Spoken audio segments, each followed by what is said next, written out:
മിക്ക വീടുകളിലും സ്കൂളുകാർ പോയി കഴിഞ്ഞാൽ അവസ്ഥ മോശമാണ്. ഫുൾ അലങ്കോലമായിട്ട് ഇരിക്കുന്നുണ്ടാവും. തിക്കും തിരക്കും ഒക്കെയാണല്ലോ. ഇവിടെ 2 പേര് സ്കൂളിൽ പോകാനുണ്ട്. അവരൊക്കെ പോയി കഴിഞ്ഞ ശേഷം ഞാൻ വൃത്തിയാക്കലിൽ ഇറങ്ങിയിട്ടുണ്ട്.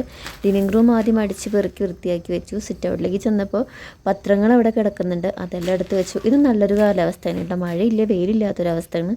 അല്ലെങ്കിൽ നല്ല വെയിലാണെന്ന സമയമാണ്. നല്ല ചൂടൊക്കെ ആയിരുന്നു ഇന്നലെ. ഇനി ഫസ്റ്റ് ബെഡ്റൂമിലേക്ക് വന്നിട്ടുണ്ട്. ഒതുക്കി വെച്ചു, അടിച്ച് വാരി എടുത്തു.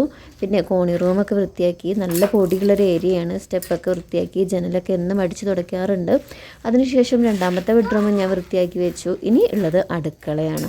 അടുക്കളയിൽ കുറച്ച് പാത്രങ്ങൾ കഴുകാനുണ്ടായിരുന്നു. അതൊക്കെ കഴുകി വെച്ചു. അതിനിടയിൽ ഹെയർ കെയറിന് വേണ്ടിയിട്ട് ഒലിവ് വെള്ളത്തിലിട്ട് വെച്ചിട്ടുണ്ട്. വാഷിംഗ് മെഷീനിൽ അലക്കിയ തുണികൾ എടുത്തിട്ട് ഞാൻ ടെറസിൻ്റെ മുകളിൽ പോയിട്ട് വിരിക്കാൻ ഇട്ടിട്ടുണ്ട്.